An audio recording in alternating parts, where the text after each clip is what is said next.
고린도전서 14장 6절로 12절 말씀. 그런즉 형제들아, 내가 너희에게 나아가서 방언을 말하고 계시나 지식이나 예언이나 가르치는 것으로 말하지 아니하면 너희에게 무엇이 유익하리요? 혹 필이나 금문고와 같이 생명 없는 것이 소리를 낼 때에 그 음의 분별을 나타내지 아니하면 필이 부는 것이나 금문고 타는 것인지 어찌 알게 되리요? 만일 나팔이 분명하지 못한 소리를 내면 누가 전투를 준비하리요? 이와 같이 너희도 혀로서 알아듣기 쉬운 말을 하지 아니하면 그 말하는 것을 어찌 알리요? 이는 허공에다 말하는 것이라. 이같이 세상에 소리의 종류가 많으나 뜻없는 소리는 없나니, 그러므로 내가 그 소리의 뜻을 알지 못하면 내가 말하는 자에게 외국인이 되고 말하는 자도 내게 외국인이 되리니, 그러므로 너희도 영적인 일을 사모하는 자인적 교회의 덕을 세우기 위하여 그것이 풍성하기를 구하라. 계속적으로 이 14장에서는 은사가 제대로 기능하기 위해서는 사랑을 토대로 해서 그 은사를 기능하도록 하여야 되고, 이 은사를 통하여서 하나님의 몸된 교회인 교회 공동체를 하나님 안에서 세워가야 됨을 말씀을 하고 있습니다. 자, 그래서 이 은사는 특히 공동체, 교회 공동체를 세우기 위한 것이고, 그 교회 공동체를 세우기 위해서는 가장 약한 자들에게 유익을 주는 것으로부터 출발해야 된다로 이렇게 또 접근해 볼 수 있습니다. 가장 약한 자에게 유익을 주기 위함이라 할 때는 그 가장 약한 자를 세우기 위한 것으로 이해할 수 있습니다. 특히 믿음이 약한 자, 돌봄이 필요한 자들에게 이 은사를 활용하여서 그들을 세워줌으로 인해 그들이 교회 공동체를 또 세워갈 수 있도록 하는 겁니다.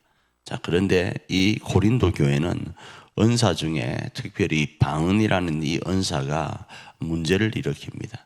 이 은사가 다른 사람은 알아듣지를 못하다 보니까 사람들이 이 은사에 대해서 무언가를 말하기가 어려워지는 이것을 가지고 방언을 말하는 사람들이 사람들을 지배하는 형국으로 치닫습니다. 자, 이런 일련의 모습이 조금 전에 말씀드렸던 은사가 왜 필요한가? 은사는 공동체, 특히 교회 공동체를 세우기 위한 것이고, 그 공동체를 세우기 위해서는 그 약한 자들 중에서 누군가에게 유익을 주며 그 약한 자를 세워줌으로 인해서 교회를 든든히 세워가기 위한 것인데, 반대적으로 나아간다 이겁니다. 아울러 반대적으로 나아갈 뿐 아니라 사랑으로 행하지 않고, 사랑은 자기 유익을 구치 않는 거라 했잖아요. 근데 자기 유익을 구하는 사람들로만 이 은사가 활용되는 겁니다. 그래서 오늘 본문에서는 이 방언이라는 것 자체가 어떤 병폐를 보이는지를 말씀하면서 교회 공동체를 세우기 위한 은사로서는 차라리 그것보다는 예언이 낫다를 어제 말씀에 이어서 말씀을 하는 거예요. 알아듣지 못하는 말은 의미 없는, 그러니까 금문고가 됐든 뭐가 됐든 간에 우리가 조율이 된 상태에서 정확한 음을 내어서 무언가를 연주해야 되는데, 의미 없는 소리는 사람들의 귀를 거슬리게 하는 것과 같은 것처럼, 누구에게 유익을 주지 못하는 것처럼 방언을 하려면 통변자를 세우고, 그렇지 않으면 예언하고 사람들에게 유익을 줄 수 있는 지식과 여타한 말을 하는 것이 옳지, 남이 알아듣지도 못하는 이야기로 공동체 앞에서 이렇게 저렇게 이야기하는 것은 공동체에 유익지 않다라는 겁니다. 특별히 이 교회 공동체가 세워진 이유는 약자를 돌아보기 위한 겁니다. 복음은 약자를 향하여 있습니다. 그래서 십자가에서 현실이 된 사랑의 원리 안에서 은사를 활용하되, 이 방언도 마찬가지고 모든 은사를 활용해라, 이렇게 말씀을 하는 것이 오늘 본문의 내용입니다. 이 말씀을 우리의 삶에 어떻게 적용할 수 있을까요?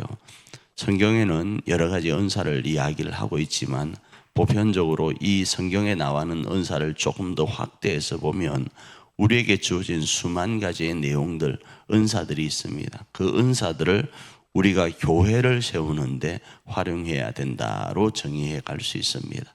오늘 내가 저 사람의 단점이 보이는 것이 있다면 내가 그것을 볼 수 있는 것이 나에게 주어진 은사라고 했을 때 그 은사를 어떻게 활용할 것인가, 그를 세우는데, 그가 속한 교회 공동체를 세우는데 활용하는 것으로 적용하면 이 말씀대로 사랑 안에서 십자가로 현실화시킨 사랑의 원리를 가지고 은사를 활용하는 것이 될 것입니다.